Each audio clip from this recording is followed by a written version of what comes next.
Assalaamu calaykum waraxmatullaahi wabarakaatu. Soo dhawaada. Bal waxaan idiin soo gudbinayaa waxyaabihii ugu dambeeyay ee ciyaarihiiba iyo suuqyadii kala iibsiga. Waxaa ugu horeysiinaya ninkii Isaaq ahaa. Horta ninkii Isaaq ahaa niyow boqolkiiba boqol waxaa la leeyahay wuxuu tegayaa Liverpool. Liverpool ninkan diyaar bay u tahay inay iibsato. Waxaana ku cadeynaysa inuu Isaaq tagayo Liverpool.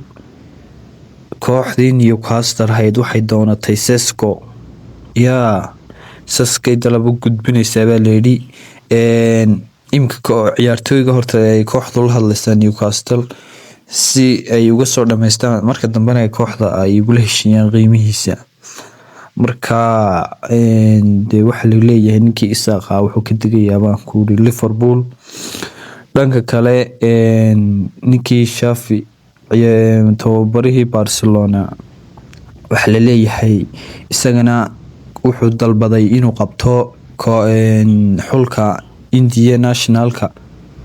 Laakiin si xiriirkaas diiday waxa la yidhi adeer lacagtaadan aad dalbanayso kama bixi karno waa saaq baan ku yiri niyow ma bixi karna lagu dhahday isagana dalbaday wana la diiday waxa la yidhi ma aqbali karno lacagaad dalbanayso.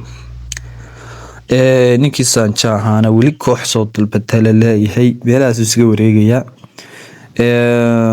Waxaana saacadii ugu dambeeyay dalxiiska isku qabtay labadii ka soo wada tirsanaan jiray kooxda PSG Mbappe iyo Hakimi kuwaasoo iskaga baashaalaya waxaan ku yiri fasaxii inkastoo Hakimi uu soo reebay Mbappe haddana hagaas la isku qabtay.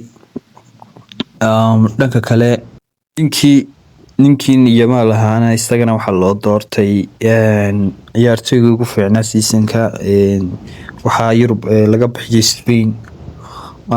Macallimiinta amba coacheskana waxaa u tartamaya Arne Slot, Luis Enrique iyo Hansi Flick. Bal marka xaalku saas u maraya.